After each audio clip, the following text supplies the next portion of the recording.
Hello everybody, let's start with physics. Our first chapter is vector. अपन vector से शुरुआत करते हैं फिजिक्स की, क्योंकि वेक्टर के बहुत एप्लीकेशन देखेंगे आने वाले चैप्टर्स के अंदर जो अपन पढ़ेंगे आगे। ठीक है, तो अपन देखते हैं कि फिजिकल क्वांटिटीज जो होती है, फिजिकल क्वांटिटीज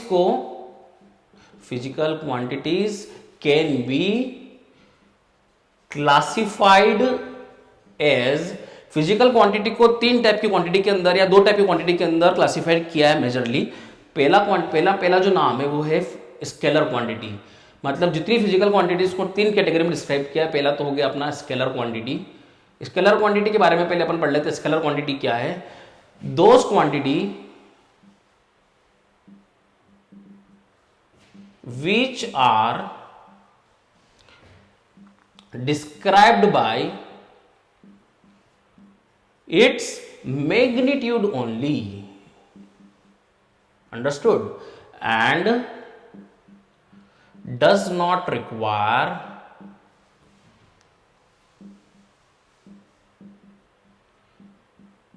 any direction। ऐसी क्वांटिटी जिसको डिस्क्राइब करने के लिए सिर्फ मैग्नीट्यूड की जरूरत पड़ती है, डायरेक्शन की जरूरत नहीं पड़ती है। जैसे कि ये ब्लॉक है, इसका मास है 20 kg। ये 20 जो है ये बताएगा आपका मैग्नीट्यूड, और ये जो है उसकी वो यूनिट कहलाती है। इसका कोई भी मतलब नहीं है, अपन 20 पे ध्यान देंगे। ये 20 क्या है? मैग्नीट्यूड। ऐसी क्वांटिटी से मास को, ये मास 20 kg के है, मास है। तो मास को डिस्क्राइब करने के लिए कभी भी डायरेक्शन की जरूरत नहीं पड़ती है। इसको डिस्क्राइब करने के लिए सिर्फ उसका मैग्नीट्यूड ही काफी है। ऐसी क्वांटिटी को कहेंगे अपन स्केलर क्वांटिटी। तो अपन इसके कुछ एग्जांपल्स लिख लेते हैं। तो एग्जांपल्स क्या हो जाएंगे इसके? एग्जांपल्स हो जाएंगे इसके, for example mass. For example आप देखेंगे तो टाइम भी डायरेक्शन में डिपेंड नहीं करता है। टेम्परेचर भी डायरेक्शन पर डिपेंड नहीं करता है। आप जैसे कि मास, टाइम, ये सब जो चीज़ें हैं ये डायरेक्शन डिपेंड नहीं करती है। जैसे अपन देखेंगे आगे चल के पढ़ेंगे अपन इलेक्ट्रिक करंट, ये भी एक स्केलर क्वांटिटी है। इस प्रकार की कुछ स्केलर क्वांटिटीज़ है अपन देखेंगे। आप देख लेंगे डिस्टेंस, फिर आप देखेंगे स्पीड एंड सो ऑन आती रहेंगी ऐसी, है ना। अब अपन पढ़ेंगे सेकेंड, अपन एग्जाम्पल देखते जाएंगे। वेक्टर क्वांटिटी, ये है दोज फिजिकल क्वांटिटीज या दोज क्वांटिटीज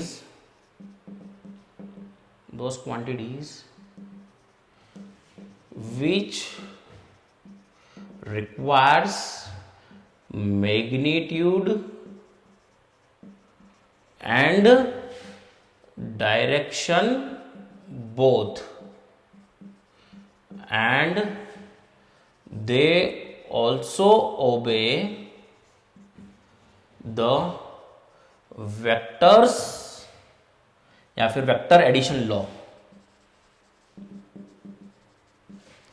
ऐसी क्वांटिटी इसको डिस्क्राइब करने के लिए अपने को डायरेक्शन की जरूरत भी पड़ती है और मैग्नीट्यूड की जरूरत भी पड़ती है। दोनों की जरूरत पड़ती है, magnitude as well as direction.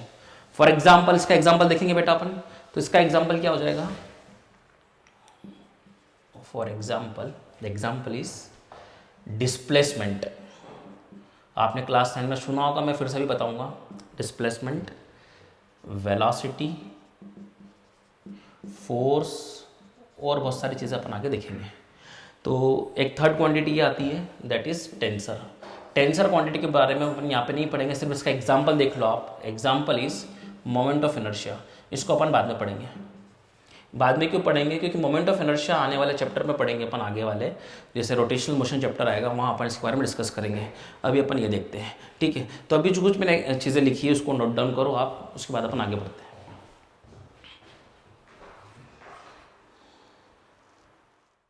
My dear, आपने सब नोट डाउन किया होगा। अब अपन आगे देखते हैं कि वेक्टर क्वांटिटीज अपन देख रहे हैं। जैसे डिस्प्लेसमेंट, ये वेक्टर है, तो ये वेक्टर है, तो वेक्टर मतलब डायरेक्शन डिपेंड करती होगी, तो किस प्रकार से डायरेक्शन डिपेंड करती है? वेलोसिटी है, ये वेक्टर है, तो उसके बारे में थोड़ी जानकारी अपन लेते हैं, ठीक है। तो बेटा अपन थोड़ा सा बेसिक अपन पढ़ते हैं यहाँ पर। डिस्टेंस और डिस्प्लेसमेंट के बारे में थोड़ा सा अपन देखते हैं।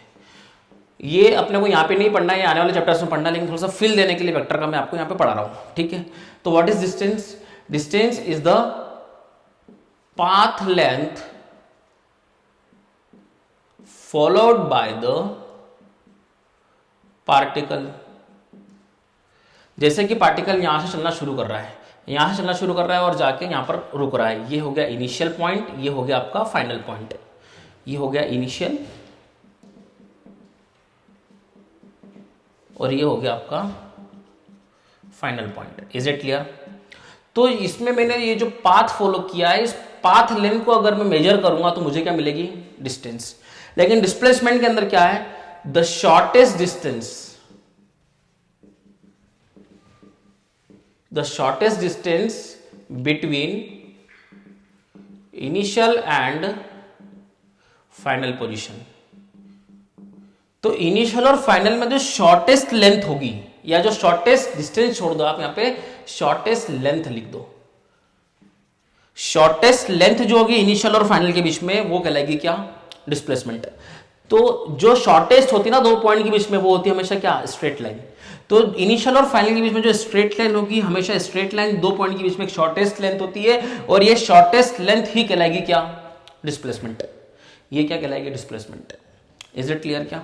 तो माय डियर, डिस्प्लेसमेंट के अंदर अगर मैं यहां से शुरू करूं और घूम फिर के वापस से मैं कहां पर आ जाऊं? यहां पर आ जाऊं, तो इनिशियल और फाइनल दोनों पॉइंट सेम हो गए क्या? दोनों कोइंसाइड हो गए क्या? तो यहां पर जो शॉर्टेस्ट पाथ बचेगा, कुछ बचा क्या? यहां पर इनिशियल और फाइनल दूर दूर थे, स्ट्रेट लाइन डाल दी बीच में, ये शॉर्टेस्ट हो गई। यहां पर कोई शॉर्टेस्ट है क्या? कोई शॉर्टेस्ट नहीं है। यहां पर शॉर्टेस्ट डिस्टेंस मत जीरो हो गई, मतलब यहां पे क्या हो गया? डिस्प्लेसमेंट जीरो हो गया। यानी कि अपन जहां से शुरू करेंगे चलना, अगर वहीं आके अपन रुकेंगे और इनिशियल और फाइनल पॉइंट केस में क्या हो जाएंगे? सेम हो जाएंगे, तो डिस्प्लेसमेंट क्या हो जाएगा? वहां पर जीरो हो जाएगा। और अगर डिस्प्लेसमेंट अगर जीरो हो जाता है तो अपन बोलेंगे इनिशियल और फाइनल सेम पॉइंट पे आके रुकी वो। ठीक है ना? अपन देखते हैं क्या कि फॉर एग्जाम्पल ये प्लस एक्स एक्सिस है, ये माइनस एक्स एक्सिस है। अपन यहाँ से चलना शुरू कर रहे हैं, यहाँ से मैं चलना शुरू कर रहा हूँ, मैं यहाँ से गया 1 यूनिट, 2 यूनिट और 3 यूनिट और 4 यूनिट पाके मैं रुक गया। तो डिस्टेंस कितना हो गया मेरा? 4। डिस्प्लेसमेंट भी क्या हो गया? ये शॉर्टेस्ट लेंथ थी, एक्चुअली स्ट्रेट लाइन ही है, तो डिस्प्लेसमेंट भी क्या हो गया? इस केस में 4 हो गया। लेकिन मैं यहाँ से जाके यहाँ पर और इसी पाथ से मैं रिवर्स आके यहाँ पर आ जाऊँ, तो डिस्टेंस कितना हो गया? It is 4 straight line plus 4 इधर गया, में कितना हो गया? 8। डिस्टेंस 8 हो गया, लेकिन डिस्प्लेसमेंट क्या हो गया? फिर से इनिशियल और फाइनल क्या हो गया? सेम। तो डिस्प्लेसमेंट क्या हो गया इस केस में? 0। तो सर डिस्टेंस कितना है उस पर अपन देखें, तो डिस्टेंस है 4 इधर गया प्लस 4 उधर गया, कितना हो गया? 8। लेकिन अपन ने डेफिनेशन से पढ़ा डिस्प्लेसमेंट की, कि डिस्प्लेसमेंट क्या हो गया? 0। तो डिस्प्लेसमेंट 0 हुआ, यानी कि 0 कैसे हुआ होगा? मैं इधर जा रहा था तब मैंने इस डायरेक्शन को क्या दिया था? पॉजिटिव, और इधर जा रहा था तो इस डायरेक्शन को मैंने क्या दिया था? नेगेटिव। तो मैं इधर जाऊंगा तो +4, इन केस ऑफ डिस्प्लेसमेंट उसके अपोजिट जाऊंगा तो ये कितना हो गया? -4। ये कितना हो गया? 0। यानी कि यहाँ समझ में आता है अपने को, डिस्टेंस के केस में मैं इधर जाऊं तब भी +4, उधर जाऊं तब भी +4, कितना हो गया? 8। लेकिन डिस्प्लेसमेंट के केस में इधर जाऊं तो +4 और उधर जाऊं तो -4, तभी 0 आया होगा। यानी कि डिस्प्लेसमेंट में एक डायरेक्शन अगर पॉजिटिव लेते हैं तो उसके जस्ट अपोजिट क्या लेते हैं अपन? नेगेटिव लेते हैं। तो डिस्प्लेसमेंट यहां से कौन सी क्वांटिटी कहला रही है? कौन सी क्वांटिटी कहला रही है? Vector quantity. देखो ना, ये +4, ये क्या हो गया? -4। यहाँ पर ये भी +4, वो भी +4, दोनों क्या हो गया? 8 हो गया। दोनों क्या हो रहे? 8 हो रहे। मतलब डिस्टेंस डायरेक्शन पे डिपेंड नहीं करती है और डिस्प्लेसमेंट डायरेक्शन पे डिपेंड करती है। अपन एग्जांपल में ये लिखा कि डिस्टेंस किसका एग्जांपल है? स्केलर का, और डिस्प्लेसमेंट किसका एग्जांपल है? वेक्टर का। क्योंकि एक डायरेक्शन को अगर मैं प्लस असाइन करता हूं तो उसके जस्ट अपोजिट को मेरे को क्या असाइन करना पड़ेगा? नेगेटिव। किसी को भी आप कुछ भी असाइन कर सकते हो, बट पॉजिटिव एक डायरेक्शन को बोल दिया है तो उसके जस्ट अपोजिट को आपको क्या बोलना पड़ेगा? नेगेटिव। इस कारण से ये क्या हो गया? 0 हो गया। यानी कि ये कौन सी क्वांटिटी हो गई? डिस्प्लेसमेंट एक वेक्टर क्वांटिटी हो गई। अपन प्रूफ भी कर दिए कि ये कौन सी क्वांटिटी है? वेक्टर। और ये कौन सी क्वांटिटी है? स्केलर। ये अपन एग्जांपल पढ़े थे क्या? आप चाहे तो इसको नोट डाउन कर सकते हैं।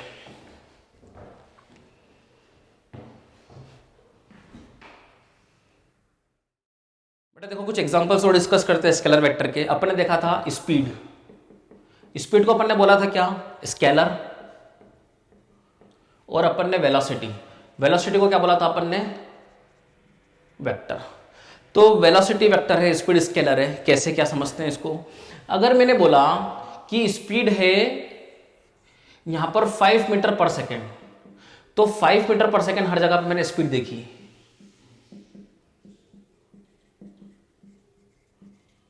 और सेम केस ऑफ वेलोसिटी का भी ले लेते हैं एग्जांपल इस तरह से।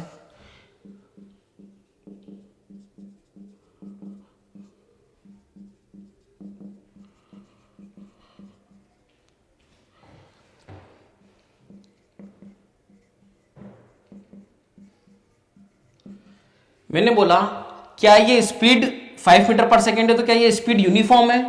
हाँ, ये स्पीड यूनिफॉर्म है क्योंकि एवरी सेकेंड में कितना चल रहा हूं 5 मीटर, एवरी सेकेंड में कितना चल रहा हूं 5 मीटर, एवरी सेकेंड में कितना चल रहा हूं 5 मीटर, एवरी सेकेंड में कितना चल रहा हूं, हर सेकेंड में मैं चल रहा हूं पर सेकेंड, मतलब एवरी सेकेंड में मैं चल रहा हूं 5 मीटर। तो ये स्पीड यूनिफॉर्म हो गई क्योंकि स्पीड एक स्केलर क्वांटिटी है, वो डायरेक्शन डिपेंड नहीं करती है। इसलिए अगर 5 मीटर पर सेकेंड वो राइट में हो, डाउन हो, राइट में हो, डाउन हो, राइट में हो, लेफ्ट में हो, अप हो, डाउन हो, उससे कोई मतलब नहीं पड़ता है। इससे मतलब पड़ता है कि वो 5 है या नहीं है, क्योंकि ये किस पर डिपेंड करती है, मैग्नीट्यूड पे, और 5 क्या है यहाँ पर, मैग्नीट्यूड है। तो ये 5 मीटर पर सेकेंड है। अगर 5 मीटर पर सेकेंड अगर 5 कांस्टेंट है तो अपन बोलेंगे कि स्पीड क्या है, कांस्टेंट, और क्या बोल सकते हैं उसको अपन, यूनिफॉर्म। लेकिन यहां पर अगर बोलूंगा मैं मैग्नीट्यूड 5 है, मैग्नीट्यूड 5 है, मैग्नीट्यूड 5 है, ये स्पीड तो यूनिफॉर्म है लेकिन ये वेलोसिटी यूनिफॉर्म नहीं है। वेलोसिटी कांस्टेंट, यूनिफॉर्म का मतलब होता है कांस्टेंट, ये वेलोसिटी कांस्टेंट नहीं है क्योंकि यहाँ पर डायरेक्शन क्या हो रही है, हर पॉइंट पे यहाँ पर आके डायरेक्शन चेंज, फिर चेंज, फिर चेंज, डायरेक्शन चेंज हो रही है। जब भी डायरेक्शन चेंज होती है तो वेक्टर क्या हो जाता है, चेंज, और वेलोसिटी कौन सी क्वांटिटी है, वेक्टर। तो इस केस को अपन बोलेंगे non uniform velocity, non constant velocity, क्योंकि वेलोसिटी डिपेंड करेगी किस पे, डायरेक्शन पे। यही बेसिक डिफरेंस है कि ये डायरेक्शन पर डिपेंड नहीं करती है, ये सिर्फ मैग्नीट्यूड पर डिपेंड करती है, और ये मैग्नीट्यूड कांस्टेंट है लेकिन डायरेक्शन अलग है, तो ये क्या हो गई, non uniform. Vector changes if its direction changes और इट्स मैग्नीट्यूड चेंजेस और both get changes. Is it clear क्या? तो ये एक बेसिक डिफरेंस देखा अपन ने स्केलर और वेक्टर के अंदर, है ना। अब अपन देखते हैं और क्या एग्जाम्पल देखते हैं अपन ने एक्सेलरेशन देखा था। अपन ने बोला था एक्सेलरेशन भी क्या है, एक्सेलरेशन भी एक वेक्टर क्वांटिटी है। तो एक्सेलरेशन का फॉर्मूला अपन आगे सब पढ़ेंगे, क्या फॉर्मूला है, थोड़ा बहुत एग्जांपल अपन फिल लेने के लिए ले रहे हैं अभी। चेंज इन वेलोसिटी, फिल लो थोड़ा सा अपन, change in velocity upon time. Change in velocity, change का मतलब होता है, अपन पढ़ेंगे आगे, that is final velocity minus initial velocity upon time. अब वेलोसिटी कौन सी क्वांटिटी है, वेक्टर। तो अगर ये वेक्टर क्वांटिटी है, ये भी वेक्टर क्वांटिटी है, तो दो वेक्टर का सब्ट्रैक्शन भी क्या होगा, एक वेक्टर होगा। तो अगर ये वेक्टर है, चाहे ये स्केलर हो जाए, ये तो स्केलर है, लेकिन कोई भी एक वेक्टर आ जाता है तो ये क्वांटिटी क्या कहलाएगी, वेक्टर। मतलब वेलोसिटी वेक्टर क्वांटिटी है, तो जो वेलोसिटी का डिफरेंस होगा वो भी एक वेक्टर क्वांटिटी आएगी। और जो ये वेक्टर हो गया, वेक्टर ये स्केलर, चाहे एक भी वेक्टर आ जाए दोनों में से, तो ये क्या हो जाएगा, वेक्टर। तो एक्सेलरेशन भी क्या हो गई, वेक्टर क्वांटिटी। जो डायरेक्शन चेंज इन वेलोसिटी की रहेगी वही डायरेक्शन किसकी रहेगी, एक्सेलरेशन की भी रहेगी, क्योंकि ये तो डायरेक्शन लेस है, ये डायरेक्शन डिपेंड करता ही नहीं है। जिस डायरेक्शन में आपका चेंज इन वेलोसिटी वेक्टर आएगा उसी डायरेक्शन में आपका एक्सेलरेशन भी होगा, यानी कि एक्सेलरेशन भी क्या हो गई, एक वेक्टर क्वांटिटी हो गई। अपन सब एग्जांपल देख रहे हैं, जैसे force is equal to mass into acceleration. जैसे एक्सेलरेशन वेक्टर हो गई तो फोर्स भी क्या हो जाएगा, वेक्टर, चाहे ये स्केलर हो, उससे कोई मतलब नहीं है। इज इट क्लियर क्या? ऐसे कुछ एग्जांपल्स हैं, अपन आगे भी देख सकते हैं, बट अभी अपन एग्जांपल आगे धीरे धीरे पढ़ते रहेंगे पूरे फिजिक्स के अंदर, बट अभी अपन यहीं पर एग्जांपल छोड़ देते हैं ताकि अपन वेक्टर पे पूरा ध्यान दे पाए। बहुत सारी ऐसी क्वांटिटीज होगी जो कि वेक्टर होगी, और जो वेक्टर नहीं होगी तो वो स्केलर में कन्वर्ट होगी, स्केलर होगी, वो वेक्टर नहीं होगी। तो ठीक है, तो अपन अभी देखते हैं आगे और चीजें, ठीक है।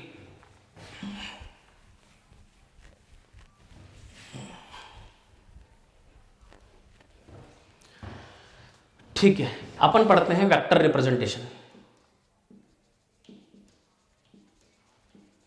वेक्टर रिप्रेजेंटेशन में अपन देखते हैं, एक तो होता है सिंबॉलिक रिप्रेजेंटेशन। सिंबॉलिक रिप्रेजेंटेशन में अपन देखते हैं कि क्या चीज है ये। जैसे मैंने बोला वेलोसिटी वेक्टर है, तो वेलोसिटी के ऊपर ऐसा सिंबल बनाते हैं अपन, ये वेक्टर है। मैंने बोला डिस्प्लेसमेंट वेक्टर है, डिस्प्लेसमेंट के ऊपर मैंने ये बना दिया। मैंने बोला एक्सेलरेशन वेक्टर है, एक्सेलरेशन पर मैंने ये बना दिया। मैंने बोला फोर्स वेक्टर है, फोर्स पे मैंने ये बना दिया। जैसे फॉर्मूला लिखा मैंने, force is equal to mass into acceleration, तो वेक्टर फॉर्म में लिखूंगा तो ये वेक्टर और ये वेक्टर। इसको कभी भी ऐसा नहीं लिखा जाएगा, आप बोले कि फोर्स की डायरेक्शन इधर है तो इधर बना दो, नहीं, हमेशा अपन ऐसे ही लिखेंगे वेक्टर को। सिंबल इस प्रकार से है कि अल्फाबेट अगर वेलोसिटी v है तो उसके ऊपर वेक्टर इस प्रकार से बना देंगे, सिंबॉलिक रिप्रेजेंटेशन वेक्टर का। जैसे आपने इक्वेशन ऑफ मोशन पढ़ी होगी, v is equal to u plus at, क्या ये करेक्ट है? ये करेक्ट है, लेकिन मोर करेक्ट ये है। आपने 3 इक्वेशन ऑफ मोशन पढ़ी होंगी 9th में, ac is equal to ut plus half at square. मैं बोलूंगा ये ज्यादा करेक्ट है, ठीक है। V square is equal to u square plus 2s। यहाँ पे आप वेक्टर बना दो, यहाँ पे वेक्टर नहीं बना, कभी वेक्टर का स्क्वायर नहीं हो सकता, वो मैग्नीट्यूड का स्क्वायर होगा। तो इस प्रकार से ये वेक्टोरियल रिप्रेजेंटेशन है। यहाँ पर आपने देखा होगा ये फाइनल वेलोसिटी है क्लास 9th में, इनिशियल वेलोसिटी, ये uniform acceleration, it is displacement, इस प्रकार से आपने देखा है। ये सिंबलिक रिप्रेजेंटेशन है वेक्टर का। जो भी सिंबल है, जैसे वेलोसिटी है तो उसके ऊपर इस तरह का सिंबल बनाते हैं अपन। ये इक्वेशन ऑफ मोशन अपन पढ़ते हैं, आगे अपन नेक्स्ट चैप्टर में और पढ़ेंगे, ठीक है। नाउ नेक्स्ट इसको लिख लीजिए। सिंबलिक रिप्रेजेंटेशन हो गया, उसके बाद फिर आता है ग्राफिकल रिप्रेजेंटेशन।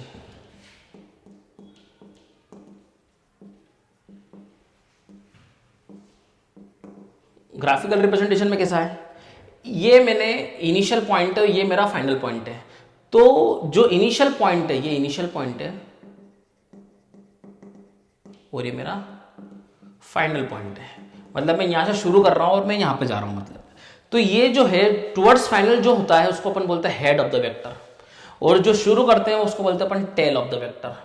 और यहां से यहां तक की जो लेंथ है इसको बोलेंगे अपन मैग्नीट्यूड ऑफ वेक्टर। जितना ज्यादा लंबा वेक्टर होगा, मतलब समझ लो उसका मैग्नीट्यूड उतना ज्यादा होगा, जितना छोटा होगा मैग्नीट्यूड उतना छोटा होगा। यानी कि जो लेंथ ऑफ द वेक्टर है वो रिप्रेजेंट करेगी उसका मैग्नीट्यूड, और जो हेड है वो क्या बताएगा, उसकी डायरेक्शन।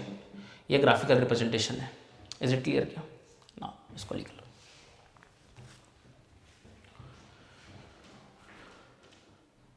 हाँ, तो जैसे कि अपन ने अभी पढ़ा ग्राफिकल रिप्रेजेंटेशन, और अपन ने एक एग्जांपल भी देखा था डिस्प्लेसमेंट का, कि क्या ये इनिशियल पॉइंट है और ये फाइनल पॉइंट है। इनिशियल पोजीशन और ये फाइनल पोजीशन। तो initial position to final position क्या बोला था अपन ने, शॉर्टेस्ट पाथ को क्या बोला था अपन ने, डिस्प्लेसमेंट। याद आ रहा होगा, initial position to final position अपन ने शॉर्टेस्ट पाथ लेंथ को बोला था अपन ने क्या, डिस्प्लेसमेंट। तो डिस्प्लेसमेंट आपने बोला था ना, ये लेंथ जो है क्या रिप्रेजेंट करेगी, मैग्नीट्यूड। तो this is magnitude of your displacement. और डायरेक्शन ऑफ डिस्प्लेसमेंट क्या होगी, फ्रॉम इनिशियल टू फाइनल। क्या बना दिया मैंने, एरो। यानी कि डिस्प्लेसमेंट कौन सी क्वांटिटी हो गई, वेक्टर, और इसकी डायरेक्शन जो होगी वो डायरेक्शन होगी हमेशा initial to final position. Is it clear क्या? ठीक है। नाउ आगे देखते हैं अपन चीजों को।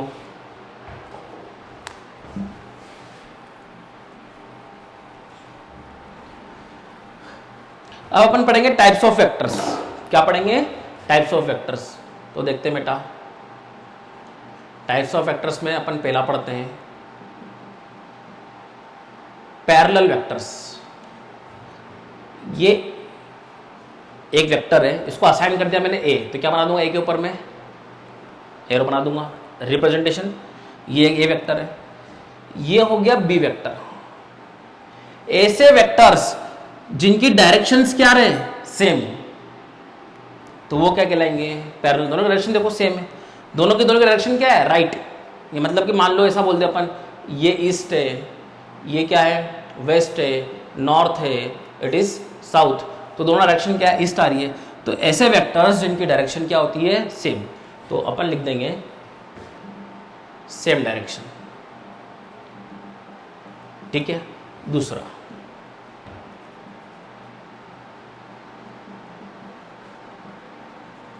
Anti parallel vectors. ये वेक्टर जिनकी डायरेक्शंस क्या होती है, जस्ट अपोजिट। ये ए वेक्टर है और ये बी वेक्टर है, डायरेक्शन क्या हो गई, जस्ट अपोजिट। तो डायरेक्शन जस्ट अपोजिट हो जाएगी ना, अपोजिट डायरेक्शन, तो ये कहलाएंगे एंटी पैरेलल और ये पैरेलल। ठीक है। अभी और अपन बात करेंगे टाइप्स ऑफ वेक्टर्स की। और पहले अपन एक चीज नहीं पढ़ते हैं टाइप्स ऑफ वेक्टर में, ये दोनों टॉपिक लिख लीजिए आप, अपन और आगे पढ़ेंगे टाइप्स ऑफ वेक्टर। उसके पहले मैं एक नई चीज इंट्रोड्यूस कर रहा हूं यहाँ पर। ठीक है, तो इसको इरेज करता हूं मैं। नई चीज क्या इंट्रोड्यूस कर रहा हूं, अगर दो वेक्टर दे रखे हैं उनके बीच अगर मुझे एंगल निकालना, तो मैं एंगल कैसे निकालूंगा, एंगल कैसे निकालूंगा। तो देखो, मान लो, तो क्या लिखते हैं अपन, डिस्कस करते हैं angle between the vectors.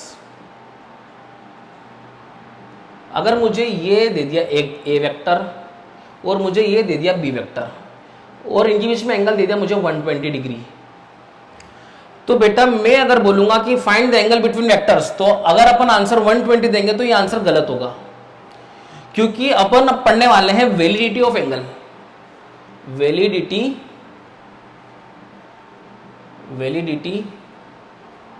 Of angle between the vectors. तो बेटा अगर वेक्टर की टेल से टेल में एंगल बनता है, ये भी टेल इसकी और ये भी टेल इसकी, टेल टू टेल जो एंगल बनता है वो एंगल वैलिड होता है, या फिर जो एंगल हेड टू हेड बनता है, दोनों के हेड, तो ये जो एंगल होता है ये एंगल क्या होता है, वैलिड होता है। हेड से टेल ये एंगल वैलिड नहीं होता है, और क्या बोले अपन, ये एंगल वैलिड नहीं होता। तो जो वैलिड एंगल होते हैं वो क्या होते हैं, टेल टू टेल या head to head, this is the validity of angle. अब देखो अपन ने क्या बात करी थी, वेक्टर की। Vectors are the quantities which depends only on magnitude and direction, दोनों पे डिपेंड करती है। अगर अपन मैग्नीट्यूड को सेम रखे और डायरेक्शन को सेम रखे तो वेक्टर क्या रहेगा, सेम, दोनों में से किसी को भी चेंज ना करे अपन। तो क्या करा मैंने, इस वेक्टर को ऐसा कैसा उठा के मैंने आगे खिसकाया, मैंने क्या डायरेक्शन चेंज की, क्या नहीं, क्या मैंने उसकी लेंथ चेंज की, क्या नहीं, सेम लेंथ ऑफ वेक्टर को मैंने आगे क्या कर दिया, शिफ्ट कर दिया। तो ये भी क्या कहलाएगा, ए वेक्टर। ना ही मैग्नीट्यूड चेंज किया है, ना ही डायरेक्शन चेंज की है, यानी कि कोई भी वेक्टर को आप पैरेलली क्या कर सकते हो, शिफ्ट कर सकते हो, क्योंकि पैरेलली शिफ्ट करने में ना डायरेक्शन चेंज होगी और नहीं शिफ्ट कर रहे हैं चूंकि अपन, तो वेक्टर की लेंथ भी चेंज नहीं होगी, लेंथ मतलब मैग्नीट्यूड भी चेंज नहीं होगा। तो ये ए वेक्टर हो गया। तो बेटा ये जो एंगल होगा, ये जो एंगल होगा ये वैलिड होगा। तो ये एंगल कितना होगा, आप देखिए लीनियर पेयर, ये पूरा कितना होता है 180, ये कितना है 120, और मुझे ये निकालना है, तो ये एंगल कितना हो जाएगा 180 माइनस 120, दैट इज 60 डिग्री। तो ये जो एंगल है ये बन गया किसमें, टेल टू टेल में, तो ये एंगल वैलिड है, this is not valid angle. या तो फिर आप ऐसा भी कर सकते थे, सर इस बी वेक्टर को पीछे खिसका दो, हाँ पीछे खिसका दो इसको, ऐसा कैसा, क्या डायरेक्शन चेंज की, नहीं, क्या मैग्नीट्यूड लेंथ चेंज की, मैग्नीट्यूड मतलब लेंथ चेंज की, नहीं, लेंथ भी चेंज नहीं की, मतलब बी वेक्टर। तो ये एंगल जो होगा वही ये एंगल होगा, that are called vertically opposite angles. तो ये भी कितना एंगल होगा 60 डिग्री, तो ये भी क्या हो गया वैलिड, क्योंकि हेड टू हेड और टेल टू टेल क्या होते हैं, वैलिड एंगल्स होते हैं। तो ये भी वैलिड है और ये भी वैलिड है, this is not valid angle. तो एंगल बिटवीन द वेक्टर्स निकालते अपने को समझ में आया क्या। तो इसकी थोड़ी जानकारी अपन आगे और करते कंटिन्यू, इसको नोट डाउन कर सकते हैं आप, है ना, इसको इरेज कर रहा हूं मैं अभी, ठीक है, आप पॉज करके नोट डाउन कर लीजिएगा, ठीक है।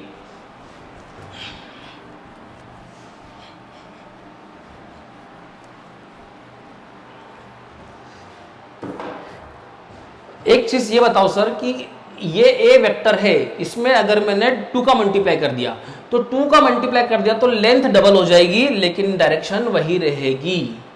कोई भी पॉजिटिव क्वांटिटी का मल्टीप्लाई करने से लेंथ में फर्क पड़ता है, डायरेक्शन पे फर्क नहीं पड़ता है। सर मैं अगर 1/2 का मल्टीप्लाई करूंगा तो लेंथ रिड्यूस होकर हाफ हो जाएगी लेकिन डायरेक्शन चेंज नहीं होगी।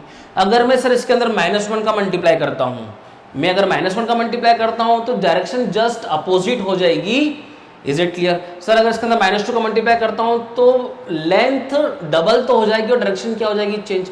यानी कि पॉजिटिव का मल्टीप्लाई करने से डायरेक्शन वही की वही रहती थी और मैग्नीट्यूड पे फर्क पड़ता था, लेकिन माइनस का मल्टीप्लाई करने से डायरेक्शन जस्ट अपोजिट हो जाती थी। -2 का मल्टीप्लाई किया तो लेंथ तो डबल होगी, लेकिन इसके रेस्पेक्ट में बात कर रहे हैं अपन, इसके रेस्पेक्ट में मैंने -2 का मल्टीप्लाई किया तो लेंथ डबल भी होगी और डायरेक्शन भी क्या होगी, just opposite. Is it clear क्या?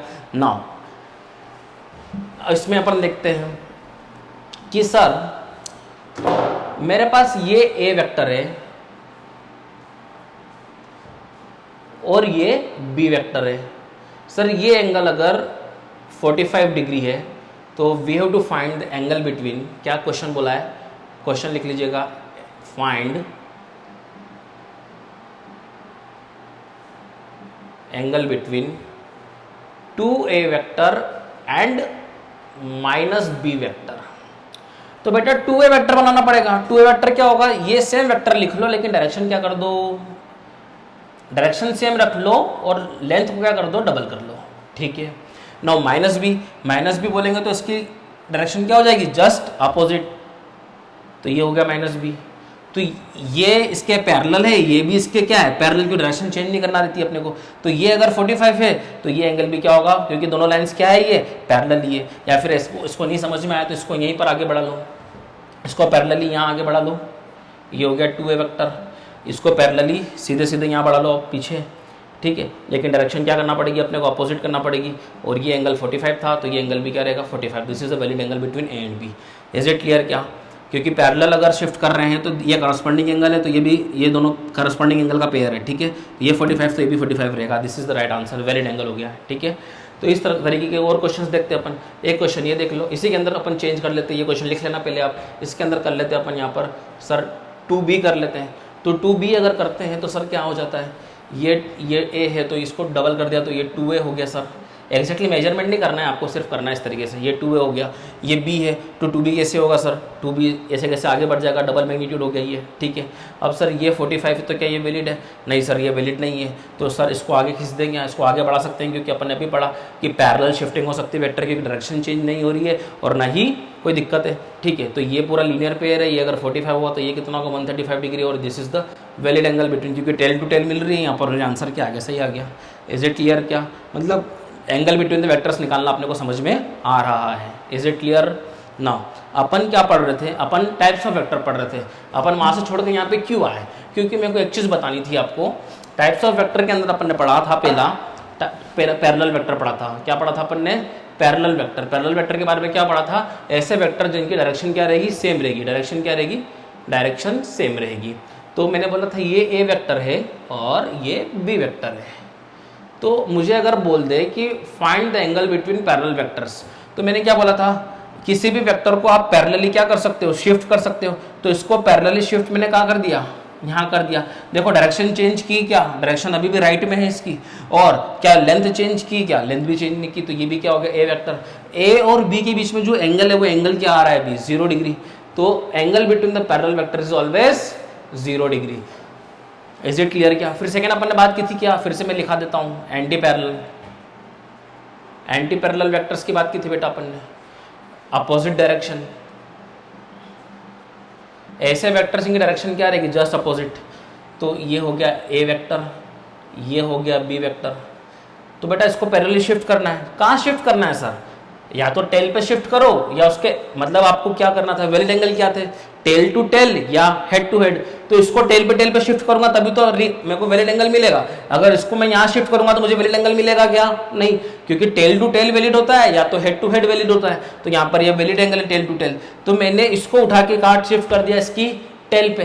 तो ये हो गया आपको ए वेक्टर। देखो डायरेक्शन चेंज की क्या मैंने, डायरेक्शन चेंज नहीं की। क्या मैग्नीट्यूड चेंज किया गया? नहीं किया। तो ये जो वेक्टर का एंगल आ गया कितना आ गया, 180 डिग्री। तो angle between the anti parallel vectors always 180 degree. ये ठीक है, समझ में आया क्या? फिर आएगा अगला जो आएगा आपका, वो क्या आएगा, इक्वल वेक्टर्स।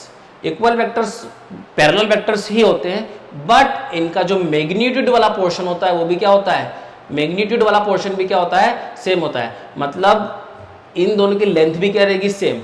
यानी कि equal vectors are the parallel vectors having same magnitude. तो क्या लिखेंगे अपन, सेम डायरेक्शन भी होना चाहिए और सेम मैग्नीट्यूड भी होना चाहिए। तो ऐसे वेक्टर्स क्या कहलाएंगे, इक्वल वेक्टर्स। फिर एक आएगा अपोजिट और नेगेटिव वेक्टर, दोनों एक ही नाम है, अपोजिट और नेगेटिव वेक्टर। तो ये क्या होगा, ये ए वेक्टर है और ये बी वेक्टर है। मतलब आप समझ रहे हैं मेरी बात, दोनों वेक्टर्स की डायरेक्शन अपोजिट है, यानी कि डायरेक्शन क्या होगी, अपोजिट होगी, और मैग्नीट्यूड क्या होगा, सेम होगा।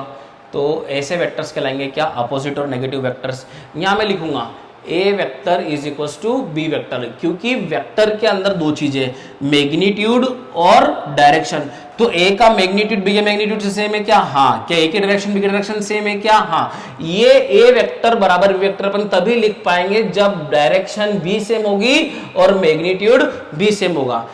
ए वेक्टर बराबर b vector can be said equal only if both are same। both मतलब direction as well as magnitude. यहां पर मैं लिखूंगा ए वेक्टर बराबर माइनस बी वेक्टर।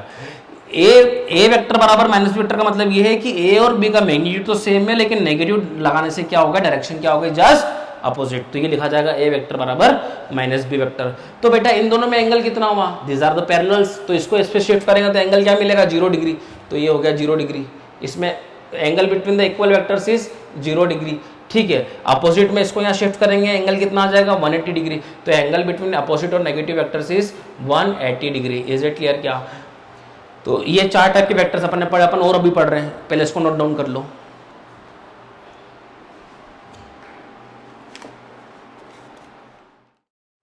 ना अपना नेक्स्ट स्टेप आता है को इनिशियल वेक्टर। को इनिशियल वेक्टर क्या होता है, नाम से क्लियर हो रहा है, कॉमन इनिशियल पॉइंट, मतलब ऐसे वेक्टर्स विच हैव, जैसे कि ये वेक्टर है, ये वेक्टर है, ये ए वेक्टर है, ये मान लो बी वेक्टर है, ये सी वेक्टर है, तीनों स्टार्ट कहाँ से हो रहे हैं, सेम पॉइंट से हो रहे हैं। तो इसमें लिख देंगे vectors having same initial point, मतलब इनकी ओरिजिन जो है वो एक जगह से है। दिस आर कॉल्ड को इनिशियल वेक्टर्स। नाउ एक और आता है को टर्मिनस वेक्टर। ये क्या होता है, नाम से क्लियर है, कॉमन टर्मिनल, मतलब कि क्या, वेक्टर्स हैविंग सेम टर्मिनेटिंग का मतलब होता है and point, terminating oblique and point, terminating point बोल दो या फिर एंड पॉइंट बोल दो, मतलब ऐसे वेक्टर्स जिनके हेड मतलब जाके सब एक जगह पे मिल रहे हैं। ये मान लो ए वेक्टर है, ये बी वेक्टर है, सी वेक्टर है और डी वेक्टर है। समझ में आ रही होगी बात, इनके टर्मिनल्स एक जगह पर मिल रहे हैं, इनके एंड पॉइंट्स एक जगह पर मिल रहे हैं, तो ऐसे वेक्टर्स कहलाएंगे क्या, को टर्मिनस। ना एक आता है क्या अपना कॉन्करेंट वेक्टर्स। कॉन्करेंट वेक्टर्स क्या है, ऐसे वेक्टर्स लिख देते हैं, वेक्टर्स हैविंग या फिर वेक्टर्स पासिंग थ्रू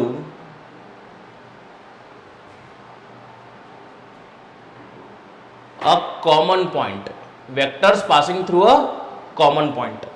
वेक्टर एक पॉइंट से पास होना चाहिए, तो अपन बोल सकते हैं कि ये जो वेक्टर्स है ये एक पॉइंट से पास हो रहे हैं क्या, हाँ।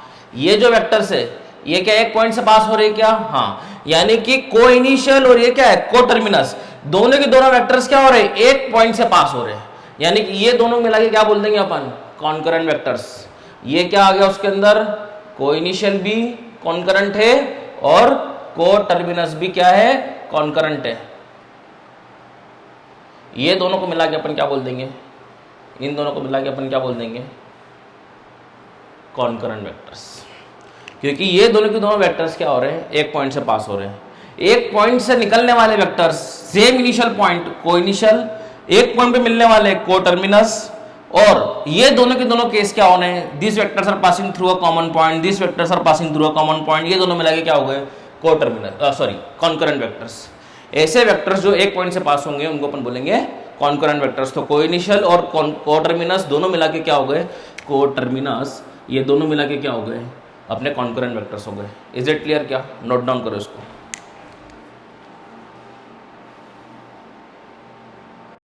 अब नेक्स्ट आया अपना नल और जीरो वेक्टर। क्या है बेटा, नल और जीरो वेक्टर। ये क्या चीज है, ये चीज है वेक्टर हैविंग जीरो मैग्नीट्यूड। ऐसा वेक्टर जिसका मैग्नीट्यूड जीरो है। सर ऐसा कैसे आएगा, मैंने बोला ए वेक्टर माइनस ए वेक्टर, तो क्या मिलेगा मुझे, नल वेक्टर। क्या बोलेंगे इसको अपन, जीरो वेक्टर। तो ऐसा वेक्टर जिसका मैग्नीट्यूड क्या आ रहा हो, जीरो, ऐसे वेक्टर को बोलेंगे अपन क्या, null vector. Vector having zero magnitude, ठीक है। नाउ नेक्स्ट अगला आता है यूनिट वेक्टर। क्या आता है, यूनिट वेक्टर। इसको देखते हैं अपन, ये क्या है। यूनिट मतलब होता है वन। तो ऐसा vector having its vector having unit magnitude, unit मतलब 1, मतलब उसका मैग्नीट्यूड कितना हो जाएगा 1, तो ये किस काम में आएगा, it is used to show direction, ये डायरेक्शन बताने में काम आएगा। सर क्या समझ नहीं आया ये, सर ये मैग्नीट्यूड 1 मतलब, तो बेटा आप समझेंगे इसको अपन, मैंने बोला ये ए वेक्टर है, तो इसका जो मैग्नीट्यूड होगा ना, इसका जो मैग्नीट्यूड होगा उसको अपन शो करेंगे मॉड ऑफ ए वेक्टर से, और वी कैन राइट सिंपली ए। ये मैग्नीट्यूड ये क्या बताएगा, लेंथ ऑफ दिस वेक्टर, और ये क्या बताएगा, लेंथ ऑफ दिस वेक्टर। मतलब अगर रिप्रेजेंट करना है मेरे को ए वेक्टर के मैग्नीट्यूड को, तो मैं उस वेक्टर के मैग्नीट्यूड, इसके अंदर दोनों चीजें, ये लिख दिया, मतलब मैंने क्या लिख दिया, मैग्नीट्यूड भी लिख दिया, और क्या लिख दी मैंने, उसकी डायरेक्शन भी शो कर दी, अगर ये लिखा है तो। और अगर मेरे को सिर्फ मैग्नीट्यूड की बात करनी है, तो अगर इसका मैग्नीट्यूड बताना है तो मैं कैसे लिखूंगा, उसको रिप्रेजेंट करूंगा मैं मॉड ऑफ ए वेक्टर और सिंपली ए, ये दोनों लिख सकते हैं अपन। मैंने ए लिखा मतलब समझ जाओ कि ये वेक्टर का मैग्नीट्यूड है, या फिर मैंने मॉड ऑफ ए लिखा मतलब समझ जाओ कि इसका ये मैग्नीट्यूड है, मॉड ऑफ मतलब ए वेक्टर का मैग्नीट्यूड है mod of A vector. Is it clear क्या? तो बेटा इस वेक्टर के पास दोनों चीजें, मैग्नीट्यूड भी है और डायरेक्शन भी है। अगर किसी वेक्टर के पास उसका मैग्नीट्यूड भी है और डायरेक्शन भी है, अगर उस वेक्टर के खुद के मैग्नीट्यूड से अगर मैंने उसको डिवाइड कर दिया तो मैग्नीट्यूड पोर्शन क्या हो जाएगा, कट जाएगा। क्या बचेगा यहाँ पर 1, यानी कि मैग्नीट्यूड की जगह पे तो क्या बचेगा 1, और क्या बचेगी सिर्फ डायरेक्शन, यानी कि वेक्टर को अपने खुद के मैग्नीट्यूड से अगर डिवाइड कर देते हैं तो अपने को क्या मिलता है, यूनिट वेक्टर। तो कैसे निकालेंगे अपन, फॉर्मूला क्या लिखेंगे, तो अपन लिखेंगे A vector divided by mod of A vector, और ए वेक्टर डिवाइडेड बाय ये भी मैग्नीट्यूड है और ये भी क्या है, मैग्नीट्यूड ही है। तो वेक्टर को अपने मैग्नीट्यूड से डिवाइड कर दिया मैंने, दोनों का मैग्नीट्यूड से डिवाइड किया, तो मुझे जो मिलता है वो क्या मिलता है, यूनिट वेक्टर। अपन उसको रिप्रेजेंट करेंगे ए कैप से। क्या बोला मैंने, ए कैप, कैप बोलते हैं इसको, मैंने सिर्फ प्रोनाउंस करने के लिए लिख दिया आपको। क्या पढ़ेंगे इसको, क्या पढ़ेंगे, ए कैप, ठीक है। A cap represents your unit vector, तो अपन इसको अच्छे से लिखेंगे। What is A cap, A cap is a unit vector along A vector. Sir ये क्या चीज है, अलोंग ए वेक्टर? बेटा वेक्टर को अपने मैग्नीट्यूड से डिवाइड किया, मैग्नीट्यूड मतलब क्या होता है, length of the vector. Length हमेशा क्या रहती है, पॉजिटिव। अगर मैंने बताया था किसी भी वेक्टर को अगर पॉजिटिव क्वांटिटी से डिवाइड करते हो या फिर पॉजिटिव क्वांटिटी से मल्टीप्लाई करते हो तो उसकी डायरेक्शन सेम रहती है। जैसे कि क्या बोला था मैंने, सपोज मान लो ये ए वेक्टर है, अगर मैंने इसको 2 से डिवाइड किया तो डायरेक्शन सेम रहेगी, लेकिन मैग्नीट्यूड क्या हो जाएगा, बात की थी अपन ने हाफ। अगर मैंने 2 से मल्टीप्लाई कर दिया तो लेंथ क्या हो जाएगी, डबल, लेकिन डायरेक्शन क्या रहेगी, सेम। अगर वेक्टर को उसकी लेंथ कुछ भी क्या आएगी, पॉजिटिव क्वांटिटी आएगी। किसी भी वेक्टर को पॉजिटिव क्वांटिटी से डिवाइड करने पे मैग्नीट्यूड पे फर्क पड़ता है सिर्फ, लेकिन डायरेक्शन पे कोई फर्क नहीं पड़ता है। तो एक कैप एक यूनिट वेक्टर है जिसका डिवाइड किया मैग्नीट्यूड से, तो मैग्नीट्यूड क्या हो गया 1, क्योंकि मैंने किसके मैग्नीट्यूड से डिवाइड किया, वेक्टर के ही मैग्नीट्यूड से डिवाइड कर दिया। मान लो इट इज, ये जो वेक्टर था ये फोर्स है, ये वेक्टर क्या, force is a vector quantity. For example मान लो ये एक फोर्स है, इसकी जो लेंथ है, इसका जो मैग्नीट्यूड है वो कितना है 10 न्यूटन। तो 10 को अगर 2 से डिवाइड करूंगा तो क्या मिलेगा मेरे को, इसकी लेंथ 5 न्यूटन। और अगर मैं इसको 10 से ही डिवाइड कर दूं तो ये क्या हो जाएगा, ए वेक्टर डिवाइडेड बाय 10। 10 मतलब ए के मैग्नीट्यूड से, मतलब ये क्या बन जाएगा, यूनिट वेक्टर। क्या बन जाएगा ये, क्या डायरेक्शन है इसकी, इसकी जो डायरेक्शन है वो किसके अलोंग है, ए के अलोंग। तो अपन ने बोल दिया A cap. A cap is a unit vector along, A cap is a unit vector along A vector. तो it is a unit vector along A vector. What is A cap, A cap is a unit vector along A vector. Is it clear क्या? Magnitude, इसके अंदर magnitude भी है, direction भी है। तो magnitude वाला पोर्शन डिवाइड कर दिया मैंने, तो मैग्नीट्यूड वाला पोर्शन कट जाएगा जैसे यहाँ पे किया है, सिर्फ क्या बचेगी, डायरेक्शन। तो यूनिट वेक्टर क्या होता है, vector having unit magnitude, it is used to show direction. क्या डायरेक्शन बताने के लिए काम आता है। इज इट क्लियर क्या? इसको लिखेंगे अभी, ठीक है, नोट डाउन कर लो पोज करके इसको, ठीक है।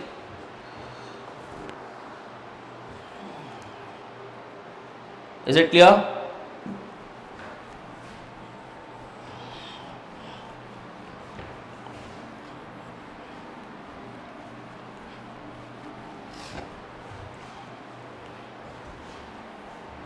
ना कुछ एग्जांपल्स देखते हैं अपन। मान लो फॉर एग्जांपल, एग्जांपल लेने के पहले अपन एक दो चीज और देख लेते हैं। अपन पढ़ते हैं बेस वेक्टर्स। क्या पढ़ते हैं अपन? Base vectors. सर ये क्या है? बेस वेक्टर्स ऐसे स्टैंडर्ड यूनिट वेक्टर्स है। किसको शो करते हैं वो? जैसे अपन ने कोऑर्डिनेट एक्सिस पढ़े थे, या फिर आपने पढ़े होंगे पहले, ये एक्स एक्सिस है, मान लो फॉर एग्जांपल ये वाई एक्सिस है, और ये क्या है? जेड एक्सिस है। तो एक्स एक्सिस की डायरेक्शन को शो करने के लिए मैंने एक स्टैंडर्ड यूनिट वेक्टर बनाया है, वो क्या है? आई कैप। आई कैप क्या शो करता है? कैप मतलब क्या हो गया? यूनिट वेक्टर हो गया। आई कैप का मैग्नीट्यूड तो 1 है, ये सिर्फ क्या शो करेगा? Direction along the x axis.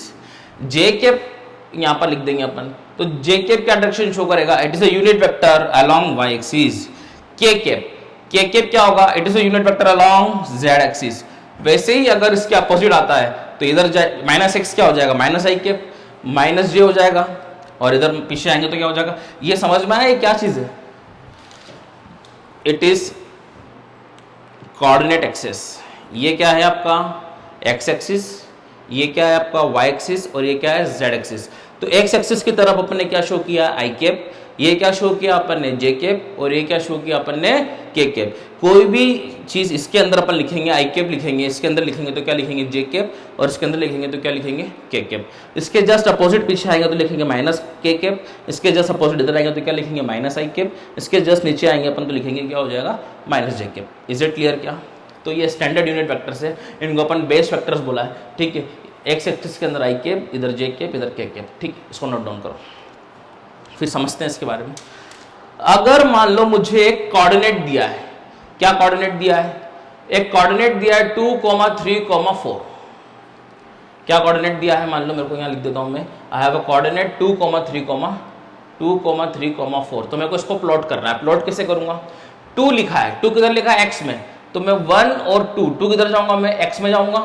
ठीक है, फिर 3 का बोला वाई में, तो मैं 1, 2 और 3 का जाऊंगा वाई में, मतलब मैं यहां पर आ जाऊंगा। ये क्या हो जाएगा? 2, 3। अब 4 का बोला मेरे को जेड में, जेड मतलब आउट ऑफ द प्लेन, अपन ने अभी देखा था। 2 किधर जाना है मेरे को? एक्स एक्सिस में। 3 किधर जाना है मेरे को? वाई में। तो 2 इधर, फिर 3 इधर, और 4 किधर जाना है मेरे को? जेड में, मतलब मैं यहां पर आ जाऊंगा क्या? 2 इधर, 3 ऊपर एंड 4 बाहर। तो यहां पर आ गया मैं। शुरू कहां से हुआ था? मैं यहां से। तो यहां से लगाकर यहां तक मैंने क्या बना दिया? एक वेक्टर। इनिशियल पॉइंट ये है और फाइनल पॉइंट ये है। तो अभी 4 तो मैं यहां बना नहीं पाऊंगा, तो मैं यही बना देता हूं उसको 2, 3, 4। तो यहां से लगाकर यहां तक का जो वेक्टर है, इसको मैंने एक कोऑर्डिनेट्स का नाम मैंने ए दे दिया। तो ये क्या हो गया? ए वेक्टर। ये क्या हो गया? ए वेक्टर। ठीक है, अब इसको मैं शो कैसे करूंगा? इसको मैं शो कैसे करूंगा? तो मैं ए वेक्टर को लिखूंगा तो क्या लिखूंगा मैं? 2 यूनिट्स किधर गया? मैं इधर, तो मैं उसको लिखूंगा 2 आई कैप। सर 2 आई कैप क्यों लिखा? क्योंकि आई कैप एक यूनिट वेक्टर है, इसका मैग्नीट्यूड क्या होता है? 1। तो 1 का मल्टीप्लाई करने से कोई फर्क पड़ता है 2 में? नहीं पड़ता है। तो ये आई कैप क्या शो करेगा? सिर्फ डायरेक्शन। किधर? एक्स में। तो 2 किधर गया था? मैं एक्स में। अभी अंडरस्टूड और नॉट? फिर 3 किधर गया? मैं पॉजिटिव आया में, तो मैंने पॉजिटिव लिख दिया। कितना हो गया? 3 जे कैप। जे के का मैग्नीट्यूड भी कितना होता है? 1। तो 3 में 1 का मल्टीप्लाई करने से कोई फर्क पड़ता नहीं पड़ता, सिर्फ क्या बताता है? डायरेक्शन बताएगा। किधर डायरेक्शन बताएगा? जे कैप में। तो but obvious upon J cap में ही गए थे। नाउ सिमिलरली 4 क्या आ जाएगा? के कैप में। इज इट क्लियर क्या? 4 आ जाएगा क्या? के कैप में। तो सर ये ए वेक्टर तो मैंने रिप्रेजेंट कर दिया in terms of I cap, J cap and के कैप। ठीक है ना। अब सर इसका मेरे को इस वेक्टर का मैग्नीट्यूड निकालना है। मेरे को इस वेक्टर का क्या निकालना है? मैग्नीट्यूड। मैंने क्या बताया था? मैग्नीट्यूड मतलब क्या? मैंने बोला था मैग्नीट्यूड मतलब इसकी लेंथ। मैग्नीट्यूड मतलब इसकी क्या? लेंथ। और इसकी लेंथ को अपन क्या लिखेंगे? Mod of A vector. और क्या लिखेंगे? सिंपली अपन क्या लिखेंगे? ए। इज इट क्लियर क्या? मॉड ऑफ ए वेक्टर और क्या लिखेंगे? सिंपली अपन ए। तो सर यहां के कोऑर्डिनेट्स क्या कहलाते हैं? सब लोग जानते होंगे कि ये क्या कहलाती है? ओरिजिन। तो ये कोऑर्डिनेट्स क्या है? 0,0,0। अगर मुझे इसकी लेंथ निकालनी है, मतलब मुझे 2 पॉइंट्स के बीच में क्या निकालनी है? डिस्टेंस निकालनी है। 2 पॉइंट्स के बीच में डिस्टेंस आपको पता है आप कैसे निकालते थे? क्लास 10th डिस्टेंस फॉर्मूला से निकालते थे। तो डिस्टेंस फॉर्मूला अपना क्या होता था? आपको याद होगा, distance between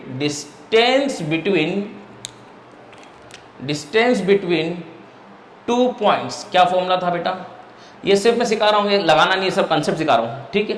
distance between 2 points, what is the formula?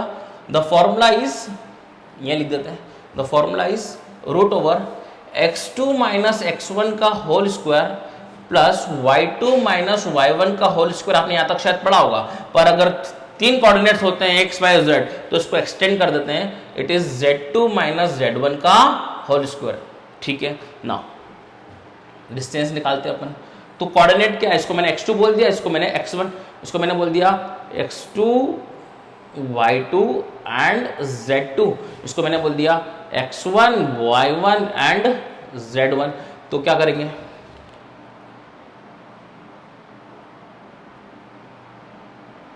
तो लिखेंगे बेटा यहां पर अपन, क्या हो जाएगा बेटा? यहां देखो क्या हो जाएगा, ये 2 माइनस 0 का होल स्क्वायर प्लस 3 माइनस 0 का होल स्क्वायर,